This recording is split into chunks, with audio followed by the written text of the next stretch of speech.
Assalamualaikum warahmatullahi wabarakatuh. Perkenalkan, nama saya Muhammad Budi Surananda dari kelas 11 6 absen 21. Hari ini saya akan menjelaskan tentang asam dan basa. Langsung saja kita masuk ke pengertian dari asam dan basa. Pengertian secara umum, asam merupakan zat yang memiliki pH kurang dari 7 dan dapat melepaskan ion H+ dalam larutan. Sedangkan basa adalah zat yang memiliki pH lebih dari 7 dan dapat melepaskan ion H- OH- dalam larutan. Langsung saja kita lanjut ke sifat-sifat dari asam dan basa.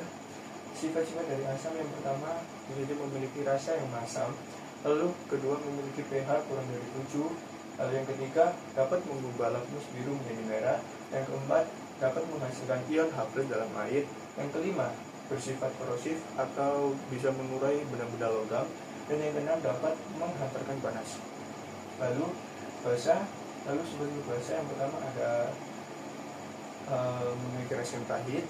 Lalu yang kedua, memiliki pH lebih dari 7. Yang ketiga, dapat mengubah lakmus merah menjadi biru. Yang keempat, dapat menghasilkan ion OH dalam air. Yang kelima, terasa licin di kulit. Dan yang keenam, bersifat kaustik atau dapat membuat tangan iritasi. Lalu lanjut ke contoh dari asam. Saya ambil 3 masing-masing. Yang pertama, CH3COOH, yaitu asam cuka. Lalu yang kedua ada HCl, yaitu asam klorida. Yang ketiga ada H2SO4, yaitu asam sulfat. Lalu dari basa yang pertama ada NaOH atau natrium hidroksida. Yang kedua ada NH3 atau amonia. Dan yang ketiga ada CaOH hidrokali, yaitu kalsium hidroksida. Setelah ini kita akan lanjut ke beberapa teori yang menjelaskan tentang asam dan basa. Yang pertama, kita akan menjelaskan teori Arrhenius. Lalu yang kedua, kita akan membahas tentang teori Bronsted-Lowry. Lalu yang ketiga ada teori Lewis. Langsung saja kita memasuki pembahasan dari teori yang pertama, yaitu teori Arrhenius. Baik, selanjutnya saya akan menjelaskan tentang teori Arrhenius, teori Bronsted-Lowry, dan teori Lewis. Yang pertama saya akan menjelaskan teori Arrhenius, yaitu menurut teori Arrhenius, asam adalah zat yang melepaskan H+ dalam air, dan basa adalah zat yang melepaskan OH- dalam air. Lalu saja kita kasih contoh dari Arrhenius, yaitu misalnya sudah ambil HCl itu menjadi terus tambah oksigen. Nah, ini bersifat asam karena memiliki H+ menghasilkan H+. Lalu sedangkan basa misalnya kita ambil dari NaOH. Kemudian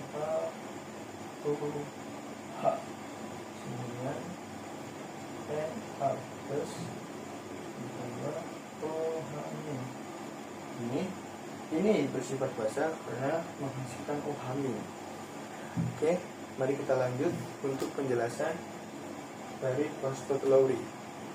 Baik, selanjutnya saya akan menjelaskan tentang Bronsted-Lowry, yaitu menurut Bronsted-Lowry, asam itu berperan sebagai donor H+ atau memberi proton, sedangkan basa menjadi akseptor H+ atau penerima proton. Seperti contohnya H ditambah H2O itu menjadi amin ditambah H2O. Nah, dalam teori Bronsted-Lowry ini kita juga dapat menghasilkan asam konjugasi dan basa konjugasi. Jadi apa sih asam dan basa konjugasi itu? Jadi asam konjugasi itu merupakan zat yang dihasilkan setelah asam menerima proton, dan basa konjugasi adalah zat yang dihasilkan ketika asam melepaskan proton. Seperti contoh di sini, Ha ditambah H2O menjadi amin plus H3O. Berarti di sini Ha berperan sebagai asam karena dia mendonorkan H plusnya atau memberi protonnya kepada kepada H2O ini menjadi H3O. Jadi H2O itu berperan sebagai basa. H2O berperan sebagai basa karena menjadi aseptor H plus atau menerima proton. Jadi H3O ini. Lalu amid itu berperan sebagai basa konjugasi karena amin adalah zat yang dihasilkan ketika kita melepas asam, dan lalu H3O menjadi asam konjugasi. Nah, ini disebut sebagai basa konjugasi dan konjugasi. Lalu selanjutnya kita akan membahas tentang teori Lewis. Baik, selanjutnya saya akan menjelaskan tentang teori Lewis, teori asam basa Lewis. Di mana dari teori Lewis, asam merupakan penerima pasangan elektron, sedangkan basa adalah pemberi pasangan elektron. Nah, contohnya itu seperti ini.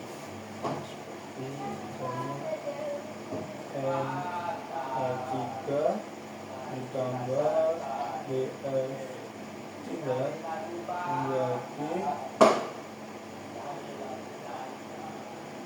F3.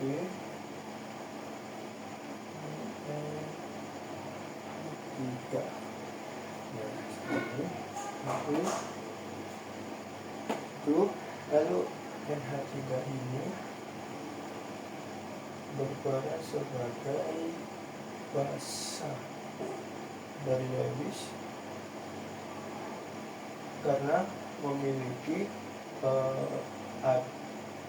pasangan atom yang bebas, memiliki pasangan elektron yang bebas dari atom ini.